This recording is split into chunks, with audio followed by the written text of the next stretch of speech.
by 15 October, denied he was joining Action SA, and in a strongly worded statement, the DA's Francois Rogers accused Mnqangwa of using public funds without disclosing his real intentions. Rogers claimed that some of the packs Mnqangwa had received in the past month included trips to Norway and Uganda, which cost about 150,000 rand. And Action SA national spokesperson Samkelo Mgobozi refused to comment on whether Mnqangwa was joining their party. Other black leaders who left the DA this year include former youth leader Makashule Kana and Balintuli, who also served for the KwaZulu-Natal legislature, and other prominent resignations include Phumzile van Dam and former DA leader Mmusi Maimane.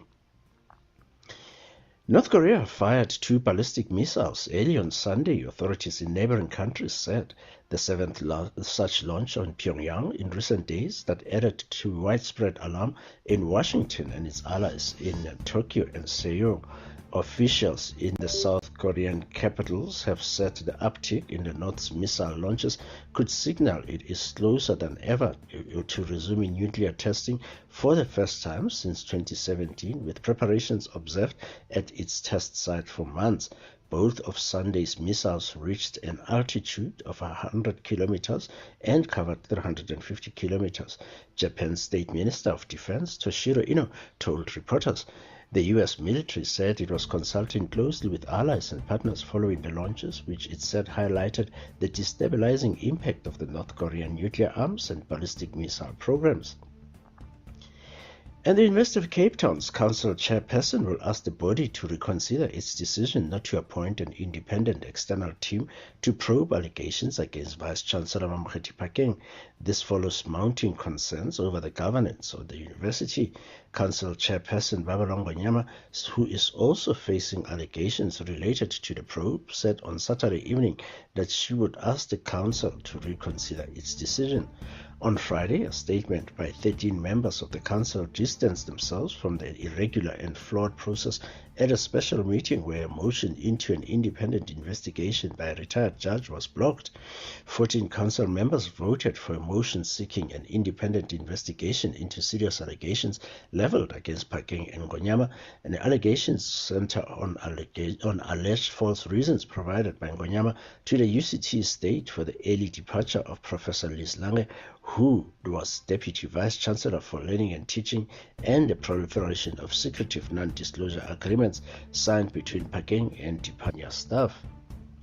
In your sports, Novak Djokovic advanced to the Astana Open final in an anticlimactic circumstances after Daniil Medvedev retired from their semi-final. Medvedev appeared to suffer an injury during the second set tiebreaker before retiring with the match level. The Russian said that he realized when it happened that he wouldn't be able to play the final even if he had won the tiebreaker and taken the match. Djokovic wished his opponent well as he survived another tough clash with the 2021 US Open champion. And Cape Town City's chances of making it into the CAF Champions League suffered a setback on Saturday as they were trounced 3-0 at home by Petro di Luanda. The clash was fairly evenly contested in the opening half hour, but in the 37th minute it was the visitors who broke the deadlock. Poor discipline costed citizens on this occasion as they considered a penalty which Thiago Lille converted from the spot to make it 2-0. Petro de Luanda will take a 3-0 lead into a second leg to be played on Friday, 14 October, of the CAF Champions League second preliminary round. In your weather, Pretoria will be cloudy and hot with temperature highs of 34 degrees and extensive thunder showers. Johannesburg, cloudy and hot with temperature highs of 31 degrees. Cape Town, cloudy and warm with temperature highs of 24 degrees. Durban, cloudy and warm with temperature highs of 25 degrees with scattered thunder showers. And Bloemfontein, partly cloudy and hot with temperature highs of 35 degrees. Polokwane, sunny and hot with temperature highs of 34 degrees. Upington, partly cloudy and extremely hot with temperature highs of 38 degrees. Port Elizabeth, cloudy and cool with temperature highs of 22 degrees with scattered thunder showers. And East London, cloudy and warm with temperature highs of 23 degrees and scattered thunder showers. For Vuka Online Radio News, I am Mongez Makalima. If this 1970s elevator music is causing you to bob your head and tap your foot, you may be experiencing symptoms of extreme boredom. Try new, fast-acting Subaru Impreza in hatch or sedan, formulated with symmetrical full-time all-wheel drive and Apple CarPlay for maximum fun and effective relief from yawning. Cure boredom fast with new Impreza. Talk to your Subaru dealer to see if Impreza is right for you. This sporty compact may cause prolonged smiling. Available Harman Kardon premium audio system greatly increases the chances of new playlists. Vuka Online Radio, your inspiration radio station.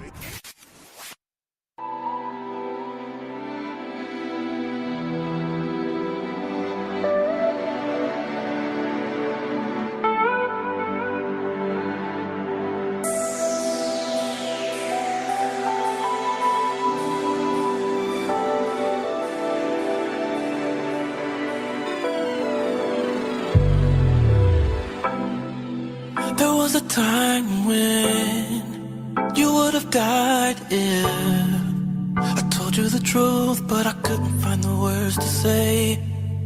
I tried to lessen your hurt, and that's a lesson I learned. And I'm so afraid that it's too late, too late. And now I think it's too late to rewind, too late to worry. And now I think it's too late to rewind, too late for sorry. And now I think it's too late to rewind, too late to worry. And now I think it's too late to rewind, too late for sorry.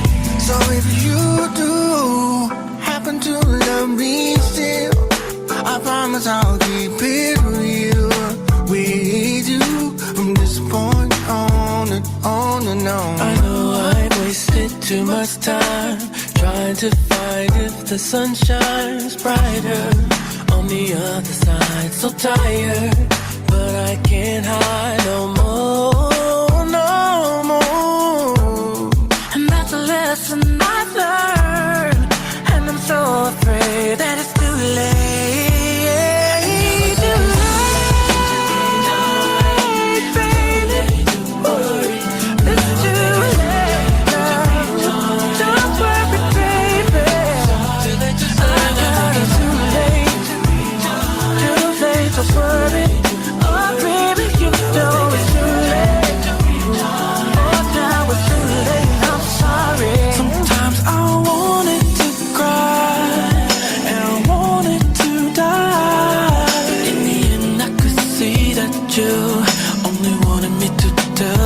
But I feel and I know I can't tell if you go, if you stay with me, we'll be okay.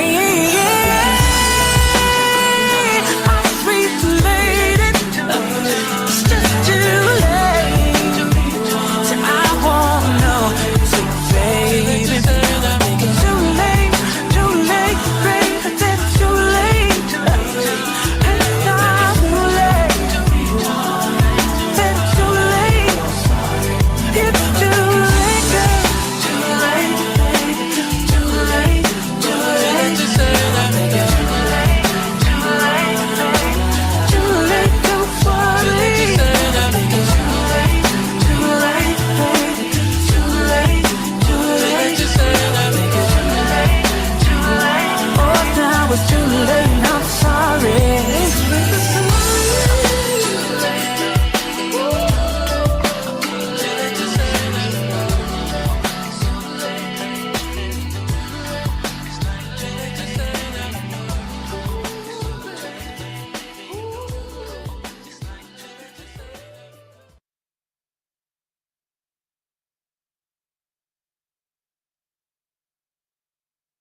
If you're enjoying this interruption and find the sound of my voice captivating, you may be experiencing extreme boredom. Try new, fast-acting Subaru Impreza in hatch or sedan, formulated with symmetrical full-time all-wheel drive. Cure boredom fast with new Impreza.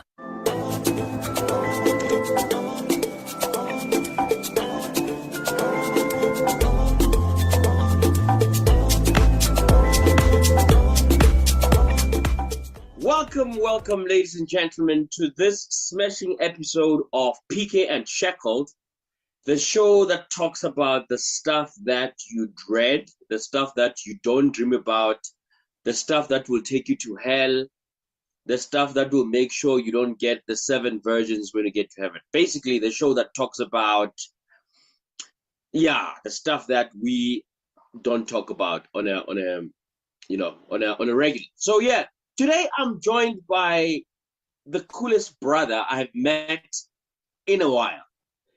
Goes by the name of Ntsikelelo Mzibomvu. My brother, how are you? I'm great, man. I'm great, Makawed. And thank you, man, for that intro, that coolest brother intro. You cool yourself, man. I enjoy your company, straight up, yeah. Yeah, no. We met recently with Ntsikelelo and we vibed. We talked and I found out that, there's some very intelligent people out there, and it's worth having them on the platform and just talking about life, about how we can better ourselves as human beings. But before we go on and on, because I go on and on, let's take a quick break. You're welcome to get yourself a coffee or top up your single malt, and get a beer, and then we'll share some more after the break. Okay, for sure, definitely. Let's get ready. If you're enjoying this interruption and find the sound of my voice captivating, you may be experiencing extreme boredom. Try new, fast-acting Subaru Impreza in hatch or sedan, formulated with symmetrical full-time all-wheel drive. Cure boredom fast with new Impreza. Stay woke with Vuka Online Radio. Welcome back, and thank you for tuning in to PK and Shackled. I'm your host, Makau Katide, and I'm chilling with an author, an artist, a coaching guru. These people with many titles, goes by the name of Ntsikelelo Mzibomvu, and he's just a cool dude, man. Cool dude. Please tell our viewers out there or listeners out there, who is Ntsikelelo Mzibomvu? Yo, man. I'm just a guy trying to be a better person, I believe in just constantly improving myself and others, and people around me, I'm one of those people that look at the state of the country as Black people coming out of apartheid into democracy, and in relation to the the international trajectory. And I saw that, hey man, there's a lot of things that we are still behind in terms of a being place, in terms of a thinking place. So I wanted to, try and make a meaningful contribution in my lifetime, in helping people transform into being better people, or rather the best versions of themselves, and also do the same for myself too. So I made sure that I don't have any boundaries. I try to overcome all boundaries and just take it to a new level all the time, and I try to inspire also other people to do the same. I try to teach people how to do it, because I realize one of the things that we don't have as a people is the know-how. We don't have a know-how. If I always say, if you know better, you can do better. But we haven't been taught. We don't have the resources. I mean, look, our parents came from Bantu education. They were very limited in terms of access to information. They were good people, great character, but in terms of knowledge, a knowledge base or a wealth of knowledge, they didn't have much. And if they did have, it was probably very conditioned within a schooling system that said you will be this type of person and represent these interests that will serve this purpose, which is not even yours or your people's. So everything around us as a people has been not for our own freedom and independence, but really to serve someone else. So I wanted to be those people that say, no, there's other ways. I've gone through a life that exposed me to a lot of knowledge and education. And I'm not talking about education in terms of degrees, but I'm talking about education in terms of the growth of the human condition. you know, the development and the evolution of the human condition, which then, you know, allows you to use more of the freedom that you have and own your life and dictate the terms and conditions that you will live by as a person, which is for me is truly the real definition of freedom. You know, Yeah. you can't be free and not have the tools to use that freedom. You know, so and knowledge, true knowledge, is one of that. So that's I guess me from a philosophical perspective. And then my life then just becomes something that then shows that, you know, I've played basketball all the way down to a professional level. You know, I've published 5 books. Speaking 5. within the 5, yeah. The one that I gave Yeah. you was the most recent, which pretty much is a combination of the first 3, and I just narrowed it down to one book. You know, the Reimagining Myself book. But Okay. the first, Okay. yeah, Wait. You see, yeah, I can keep you are a going. talker. You are like me. Yeah. I know you're looking for it. But listen, so am I mistaken in saying, Gonje, you're a PK? Sorry. You're a PK, or you come from a family of pastors? Yeah, not directly, but I've uncles and yeah, who are pastors. No, my dad he didn't want anything to do with church. Like that Okay. man was, yeah, but very religious family, very Christian family. And yeah, so it's quite So that. And so one of the things that I always ask people is, what is Christianity to you? What is religion to you? What is spirituality to you? And I think it would be unfair or unfortunate if I don't ask you the same question. According to you, so we grow up in a society that says you must get born again. You don't get born again, when you die, you go to hell, and that's it. And people are so terrified about it, you know. And I'm not talking about young people only. I'm talking about elderly people who worship the idea of going to church more than church, who will spend all their resources in church, who will, you know, spend all their time, instead of grooming themselves, developing themselves, they would develop the idea of church because they're scared of going to hell. I think it's a fat pile of nonsense. But what's your take on it? Yo, man, that's a very loaded question. But just to start off, okay, no one is born Christian because you indoctrinated into Christianity.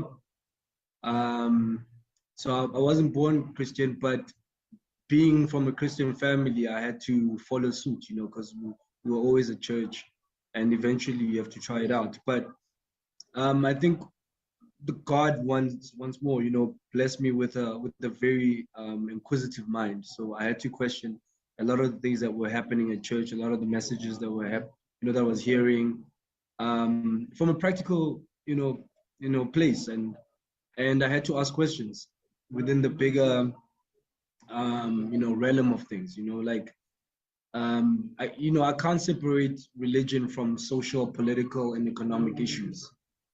Because those are all things that affect us, you know. And it was, why are we so religious and broke? You know, why are we struggling as a Black people? And why are people so complacent and in cages? You know, and I realized, you know, after a lot of, you know, experience, I mean, I'm almost 4 decades now, studying and experiencing life and testing principles, which is something people are afraid to do anyway. People are afraid to test, you know, knowledge and religion. And I discovered that with everything, unfortunately, there's always, you know, a power dynamic. And even with Christianity, there was that power dynamic. It serves certain people, and some people are slaves, you know, they serve it. So, and I also had to look at the real practicality of it without fear, because a lot of times people don't want to ask questions because they're afraid, like you said. But then the fear comes from the very words that are in the book that they serve, you know. So, for instance, the Bible will say, fear God with all your heart. Now, the word fear, for me, cannot associate with the creator of the earth. I cannot fear my parent. I cannot fear my creator. But if you look at it from a historic perspective, and you attach your history of colonialism, your history of apartheid, your history of the civilization of people, and also the subconscious image of a white god. Because remember those Christian books that we used to read as kids? They used to have that clouded God on a throne, and it was a white man with a white beard.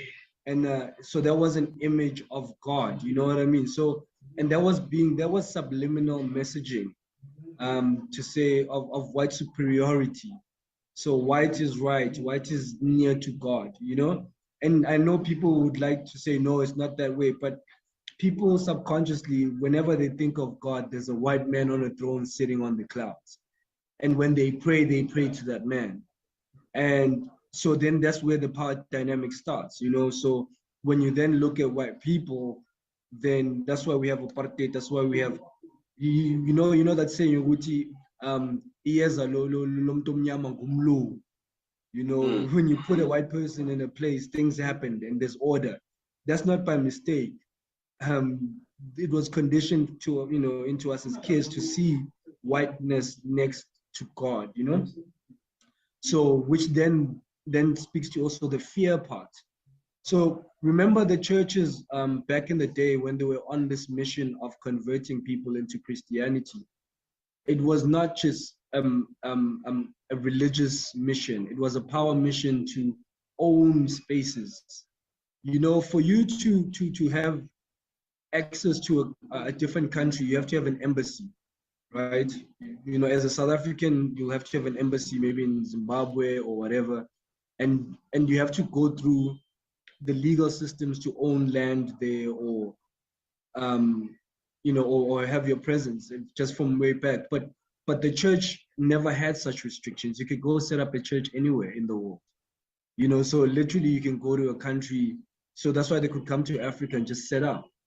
They don't, but then it becomes a power base for them, you know. So the Pope and would send out a mission, go and set up a power base. So now you have ambassadors for your interest in a different country. And then when they get there, then they civilize, which means they change people, make them feel that who they are is not enough, so that then there's a dependency to the people that were sent to convert. But not only did they do that, then they opened up ways in which then people could have their land stolen, their resources stolen. And where are those resources going? Back to Europe. So religion is very much linked to that power dynamic of politics and economic power. So that's why right now the only thing that we as a people really have is religion, because everything else was taken. And our only resolve as a people is to pray about it. They tell you to pray about it. Let me ask you this question. So let me ask you this question. Do you hate religion? I don't hate religion. That means I have a negative relationship with it. I just identify it for what it is, right? I see it as a power tool. You know, I understand that God is for instance, religion has been dividing us for a very long time. Let me give you an example. I always say to people, if you think Christianity is the only way, that's a very limited way of thinking. And I make this example. I say, take some time and maybe imagine yourself as God. Let's say you are God, right? And as God, you have this ball. You have this ball, and this ball is called Earth. But this is your ball. You've got this ball. Everything that is in the ball belongs to you, right? Right. Everything that's in the ball belongs to you. Now, that means whether it's America in the ball, or Europe in the ball, or Asia in the ball, or Africa in the ball, it belongs to you. Whatever inhabitants of the ball, they belong to you. So how those people connect to you, whether it's geographically or in terms of skin color or whatever differences they have, it doesn't matter to you because it all comes back to you. So whether someone is Muslim or Jewish or they practice African spirituality, all of them are looking for the same thing, connection to you. So these are all your children. So there's no separation. You accept them all as they are. So there's no such thing as Christianity is superior to Muslims. Muslims are superior. They're all looking for the same thing, connection to God. So God does not see the differences. Who sees the differences? The power systems that are designed to keep people in certain places. Then they will say, don't trust that person, creating enemies. If you look at the Bible, in the Old Testament, there's a lot of the Lord shall smite thy enemies for me, right? But then who are these enemies? Aren't they the same kids, God's kids as well? So no, apparently they're not. But why would God kill other kids just because these kids? You don't kill your kid because the other kid is angry. As a parent. But apparently, and this is one of my biggest problems. Apparently, they are not. So if you are not of God, if you don't conform or follow certain social pattern behavioral systems, you are not of God. You're not classed of God. You have hair like us. Already, Jay, you are not of God. You must be clean shaven. Yeah. You must wear suits. You must carry a leather Bible. You must not date until you get married, and then you get into a marriage, and the marriage turns out into shit. There's so much misleading. And my question is, in all of this, who is this God? Is this the God of Abraham? Is this the God of Makawe? Is this the God of Ntsikelelo? Is this the God of Sangomas? Is this the God of Satanists? Even Satanists are children of God, whether we like it or not. But you know what? Let's take a quick break. Yo, bro, this is hot, and I'm going to get into a lot of SHIT. They'll say some controversial stuff, which I love.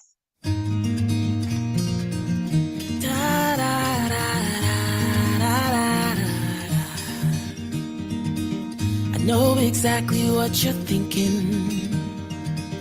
I've had those thoughts a million times. I can see the question that's behind your eyes. Oh, you're searching for your peace of mind. Now listen up to this truth. You are me and I am you. Every one of us is worthy. Baby, girl, worthy woman. Every one of us is worthy. I know your life, I felt your pain. I know your joys and your shames. Sometimes it feels like life walks over you, or like you're a penny on the ground. But either on the ground or in your purse, the smallest piece still holds its worth. Every one of us is worthy. Baby, girl, worthy woman. Every one of us is worthy. Baby, girl, worthy woman. Every one of us is worthy. Worthy of love, worthy of life, worthy of saying no when something don't feel right. This is a song for you, for all the ups and downs that life will put you through. Oh, so listen up to this truth. You are me and I am you. Every one of us is worthy. Yeah, baby, girl, worthy woman. Every one of us is worthy. Baby, girl, worthy woman. Every one of us is worthy. Baby, girl, worthy woman. Every one of us is worthy. Baby, girl, worthy woman. Every one of us is worthy.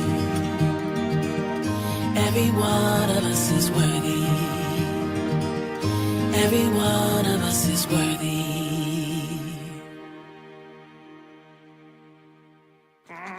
No one decides to go into debt.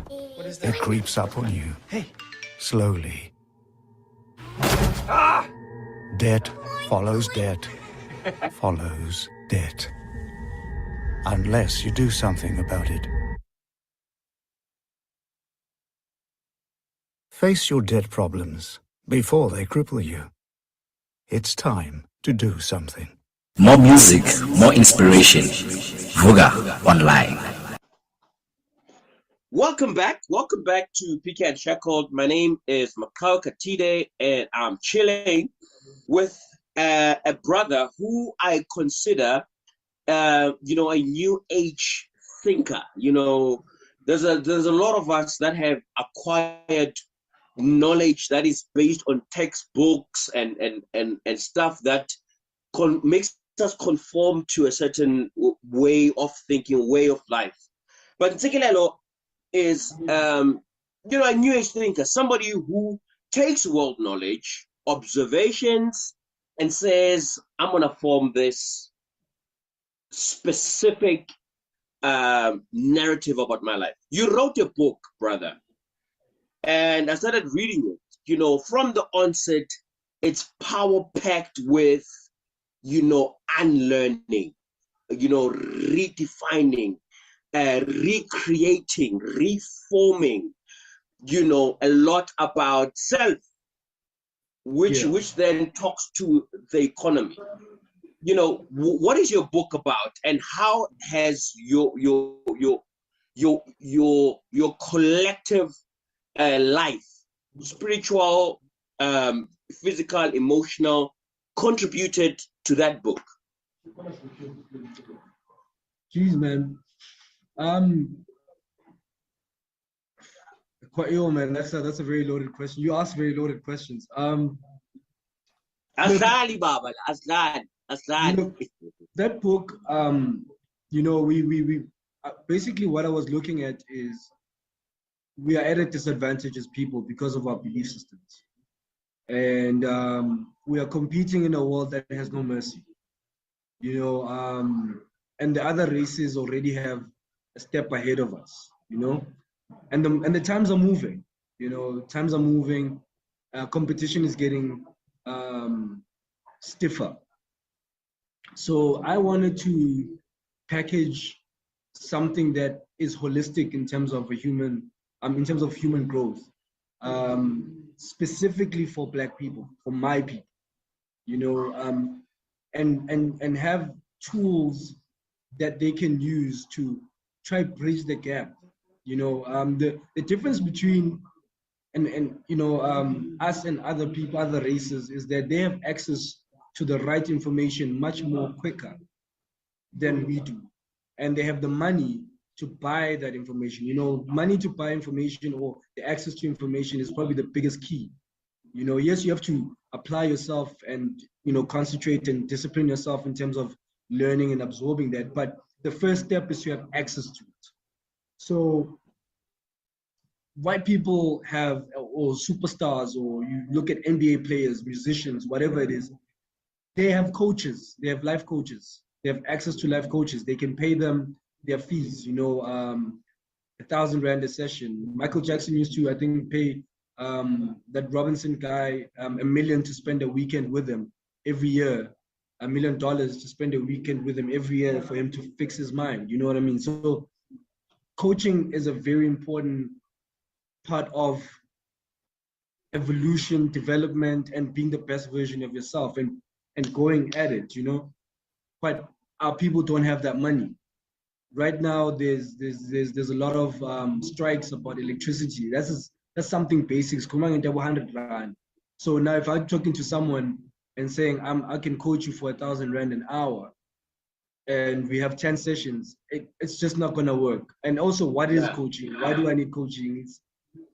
And they don't even know that they need coaching. So what I did was I put everything that I felt, basically like a starter pack, like a personal development starter pack, coaching starter pack, into a book that people then can access for 200 rand. And then because it's personal development, from then on, they can design their own trajectory to continue their personal, because it's a lifetime thing. It's constant and never-ending improvement. So it's a lifestyle. You know, personal development is a lifestyle. Questioning your own belief systems, what your parents taught you. Not everything that our parents taught us is right. It's just what they knew. You know what I mean? And they didn't know better. And when they know better, they change their belief systems. And it's the same with everybody. You know, even Nami, myself, there are things that I used to do 10 years ago that I don't do today. You know, and there might be things I do now that I won't do 10 years down the line. And I have to be very nimble with change. So basically, this book helps you adapt to change quickly. In fact, it helps you be the agent of change, to force change in your own life. You know, COVID came, a lot of people right now are going through mental difficulties because they were shaken from a predictive lifestyle, right? It was secure, but that's not how humans are built to live. We are supposed to evolve very quickly. But because of our education, we've been taught, no, find financial security, find, sorry, there's a bit of noise outside, but, you know, be in a position of predictability, but life doesn't work. Any entrepreneur will tell you that you have to work with unpredictability all the time. And so that's what our people need. We need to be able, or rather to be equipped to work with that unpredictability. And that book is a great start to then being the change and pushing the change. Because a lot of people are stuck as well, you know, they're stuck in circumstances that they don't want. And it's like, oh man, one day the government will, you know, make jobs for us, or hopefully someone will employ us. No, that day is not going to come, because we are giving away the power that we have to someone else who we don't even know their name. We don't even know their title. We're not even in contact with that person, and we're hoping that they're going to change our lives.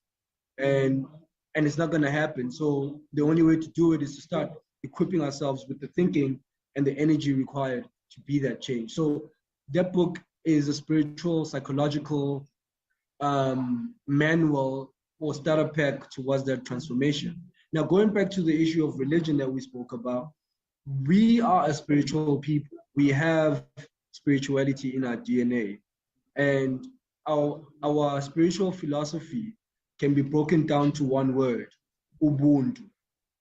Ubuntu is not just an act of Patabanya Bantu. It's actually a spiritual concept. It's a whole concept. So if we were to say there's different forms of spirituality, we'll say there's Buddhism, there's Muslim, okay, there's Muslim, there's Christianity, then there's Ubuntu. It's there. It's a complete way of living, because it's connected to, it basically means, if you know Ubuntu, it means you are connected to greater consciousness. It means that you're connected to the world around you and the people around you. It's like the word namaste, you know, where I see you, you know. Ubuntu, that's why it's in a Nisizulu, sawubona, ngiyakubona, which is namaste, I see you, I recognize you. And if I recognize you, I recognize the God in you, right? I recognize the divinity in you. So I will not treat you in any way that I wouldn't treat myself, because I see God in you and you see God in me back. So that's where Ubuntu is. And then from a spiritual point of view, it means then that I am connected to greater consciousness, which is also you are part of. And that, so when I pray to God, I am praying to the field of consciousness in its entirety. So you pray. So that's why I say, as Africans, we are the guardians of humanity. We are the guardians of humanity because we have Ubuntu. We are the people that say, we will care for you, whatever race you are. We will invite you into our home. We will treat you as one of us. And then others will say that's a weakness. No, that's the ultimate strength, because that's what grows the mother. It's like, that's why we talk about Africa being the motherland. You know, that's the mother of the world. You know, our being is that of taking care of others and the rest of the world. Our resources right now in this continent are feeding the world. So we have Ubuntu as a form of spirituality that we can tap into anytime, and spiritual practice as well, because if you look at Christianity, what does it say? It says the biggest law is love thy God with everything you have, and then the second one is love thy neighbor as you love yourself. And in this is the whole entire concept of Christianity.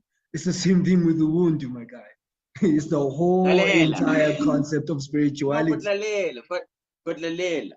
So there's a yeah, we're gonna take a quick break now. But let me just say this: there's a whole militant approach to the acceptability of the norms of Christianity.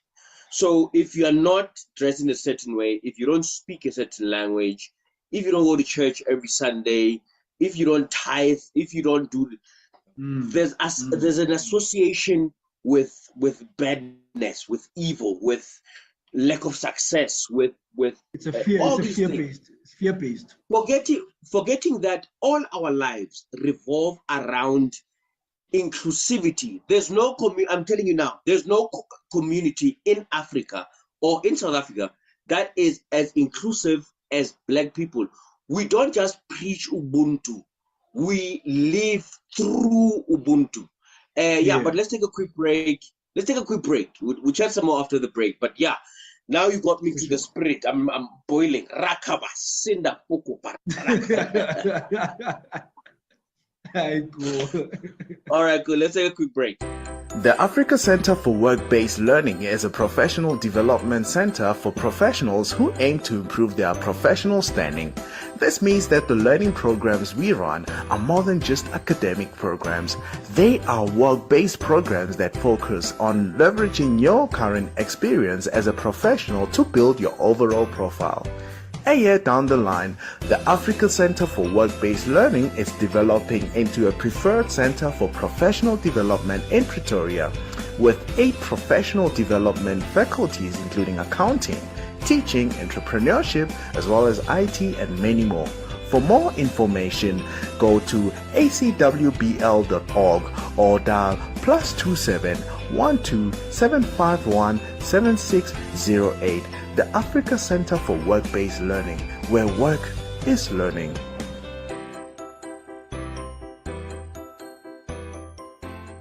More music, more inspiration. Vuka Online. Welcome back to the last segment of PK Unshackled. I can guarantee you that definitely will be a part 2 to this conversation because we like engaging conversations. I don't like talking about shoe sizes or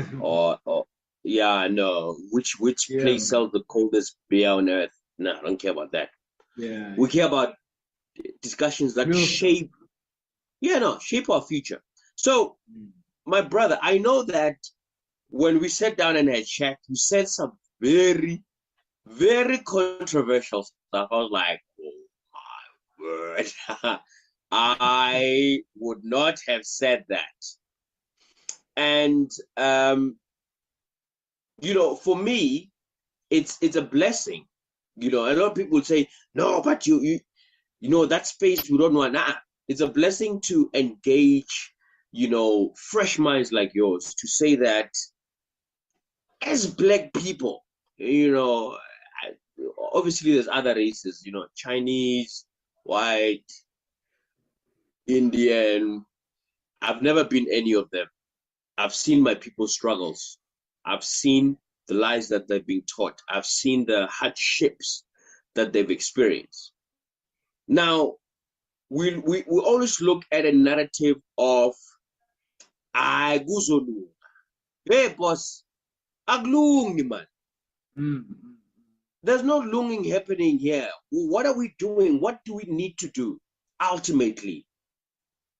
And I guess that's why you speak of reimagining yourself, reimagining myself.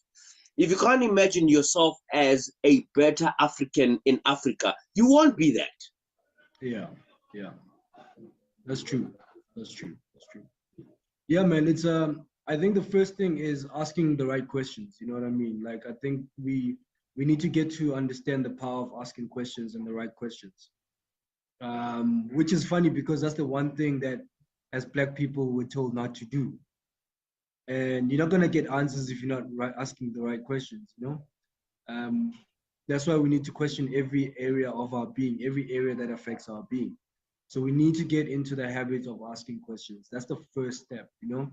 Like, for instance, questions like, where are we going to be as a Black people 100 years from now? As a society, if each and every household would ask themselves, as China Katide, where are we 100 years from now? You know, it changes the way we start doing things. And then maybe we say, where are we going to be 500 years from now? And as Makawe, what am I doing then to ensure that plan, that 500-year plan happens?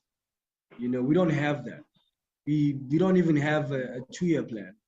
We don't even have, you know what I mean? Like, so we don't think. And next month plan.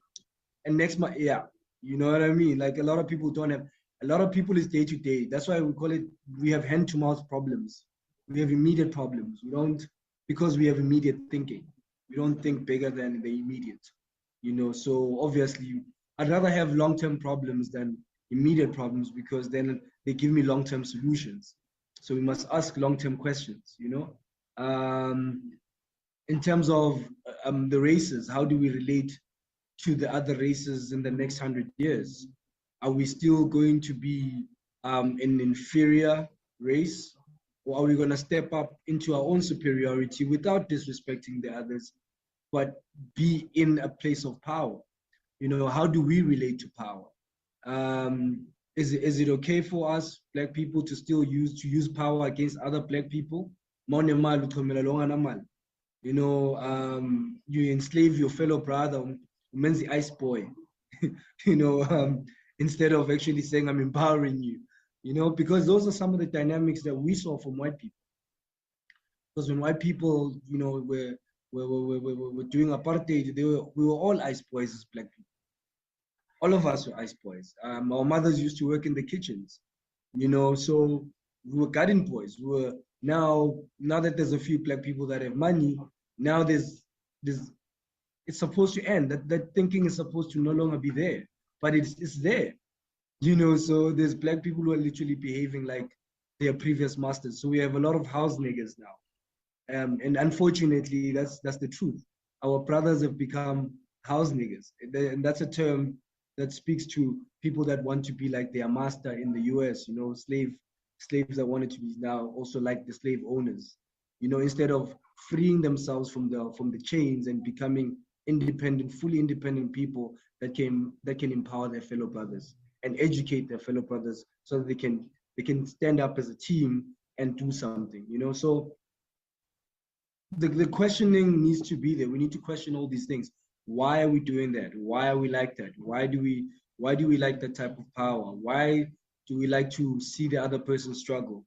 Why do we have problems with opening doors for people? You know, what can we do? What can we do to make things better? What can I do to make sure that my children have a better chance? What can I do to make sure the environment I live in is safer? You know, what can we do to stop indaba yenyaube? You know, how can we revive the local business economy or the township business economy so that the mali circulator be questions. How can we move away from the shackles of religion? You know, because they are there, you know, and I hear people justifying, but Christianity is not a religion, it's a form of spirituality. Hey, it's a religion. Just finish and clar. Finish and clar. You know, I know you will justify it because, yes, you have to do it to keep yourself comfortable with going to church. But no, the truth is, it was never ours. You know, I always say, if we didn't build it, it's not for us. It should be for us, by us. Then the power dynamic comes to us. We are the power holders in that. But because Christianity was created by others, the power dynamic is not in our favor. The power dynamic is in the ones who own the plan, the Christian plan. You know what I mean? The plan of conversion, it serves. And in the Bible, we're slaves. Because there's Jews, there's Gentiles, and others. No. You see, that is part two. That is part two. So but that is part two, because we need to ask those questions without fear. We need to ask those questions without fear. You know what I mean? And the more questions we ask as a society, the more answers then we can start unraveling. And I know people will say, oh no, that's being disrespectful. No, man, it's not being disrespectful. I'm just concerned about the things that affect my life. If this thing affects my life, I should have a say. Why should that thing have a say over my life? What about my say? What about free will? That's free Oh will. no, we're not. According to the gatekeepers, we're not allowed to have a say. We're not allowed to question the Bible. We're not allowed to question Christian civilization. Well, there's nothing to do with us. Anything I We're can't not. question, I need phone. Yeah. So, because that's that's why I say slave mentality. That's why I say keep your God. Keep your God. If I can't say to God, God, I know you're mighty and all, but lalela, ngumakawe wakakhathide masoboda ukubeka mbende bovu. And I want to know where you get into the picture. Ungenaphi wena la? You know, the blood that flows through my veins is not the blood of Jesus. You must stop lying to people that the blood of Jesus is in me. The blood of Jesus is not in you. The blood of Jesus probably ended with him because he didn't have kids, supposedly, or apparently. But the blood that flows through these veins, as I speak to you now, are the Katide blood. And I need to understand that, and I need to appreciate that. Whether the blood of Jesus washed me or whatnot, I'm not disputing that. If people believe that, fine. And also, but don't come and there was me. there was no literal blood. It's just a belief system. It's an idea. You actually have to imagine the blood of Jesus. It's just imagination. It's like children's stories. You can write, you can write whatever you want. You know what I mean? Like, it's imagination. No, for real. Like, and the thing about it is, we shouldn't be afraid to ask the real questions, life questions. Because if you take a knife and then you cut, that's a real blood. That blood is realer than that imaginary blood that you were thinking of in Sunday school. That's real. Okay. You know, that's real. So yeah, definitely we need to ask the right questions. For as long as Saba, we are still slaves. If Usabubuza, you're still a slave. Yeah. Because a slave doesn't question, but a free man can go wherever he wants to go. He can ask whatever he wants to ask. He can read whatever he wants to read. He can enjoy whatever pleasures he wants to, because he's free. It's freedom. That's the true version of freedom. You can't say to people, you are free, but you can't go there. You are free, but you can't say this. It's not. All right, brother. In 2 minutes, what is your closing statement? But let me tell the viewers and listeners out there, we are going to have a part 2 where we talk on things like spirituality, sexuality in detail, because as Africans, we are far from understanding what are those things. You know, we still have this monogamistic idea of our sexual desires, fantasies, which are not necessarily true or relevant in this day and age. But yeah, 2 minutes. What is your closing statement? Where can people catch you? How do they find your book and all that jazz? Okay, cool. Firstly, I would like to say there's two types of people. There's ones who keep looking back, trying to make things the way they were. They wanna go back. And there's others like myself who are thinking about the future. I've already questioned the past. Now I'm creating a future. So my ideas are based on where we're going more than where we move, because that's not where we're gonna go back. You know, we're not gonna go back. It's Katsiahamba, you know. So definitely I'm about being the best version of myself as a Black person in this modern era, moving forward into the future.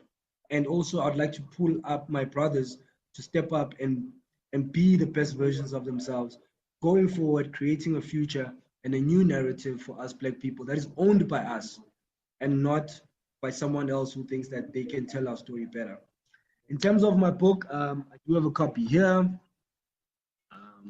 Hold up, this is a copy of Reimagining Myself right here. I am available on social media, so I post my book. You won't find it at Exclusive Book. I don't do that because also my people are not there and there's just too many other books there. So you can get the book from me. You can find me on social media. I'm on Instagram. Ntsikelelo Mzibomvu, I have an account in Ntsikelelo_Yomzi. I also have another one, an art account, Ntsikelelo Mzibomvu_art. Yeah, I'm on Facebook, so you can get me on those platforms. So when you inbox me, I'll give you banking details. You send me the money, I post it to your address, to your door. I courier the book to your door. And yeah, I'm available. I'm a speaker as well. So I don't do free gigs. I think yeah, man, I've got my red card.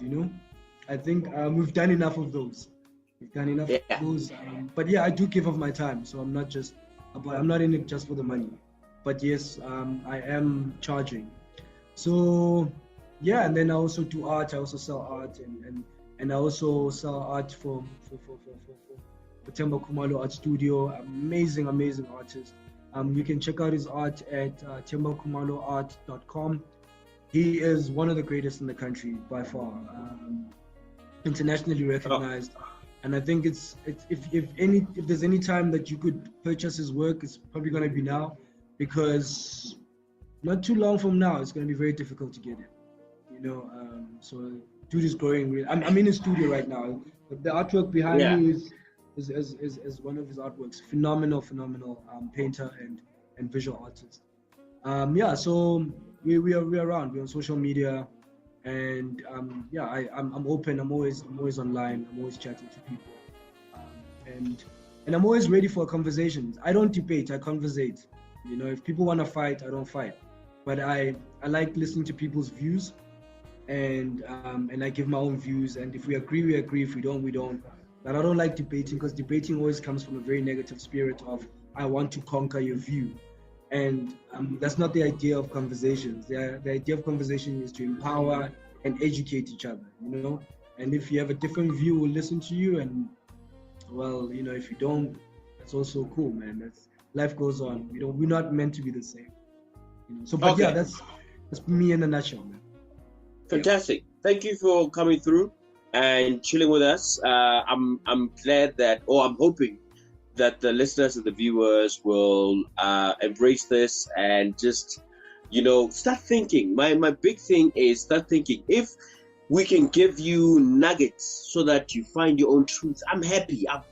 That's my calling. I don't speak on pulpits. I don't lay hands. I don't give people muti or make them slaughter and drink. Blah.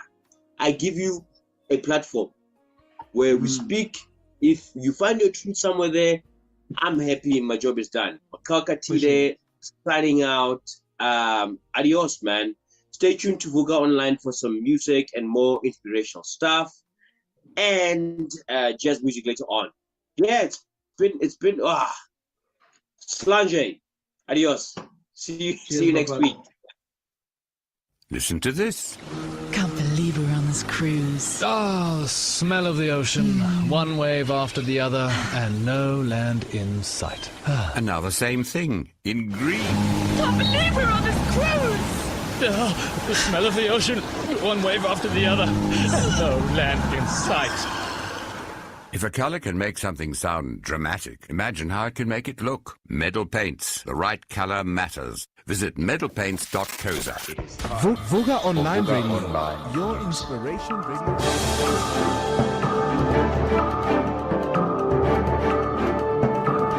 Vuka Online. Welcome to Vuka Online Radio News at this hour. A group of French intellectuals, including Nobel Literature Prize winner Annie Ernaux, on Sunday urged people to join protests planned by the left for next week, accusing President Emmanuel Macron of not doing enough to help the poor cope with high prices while some companies make windfall profits.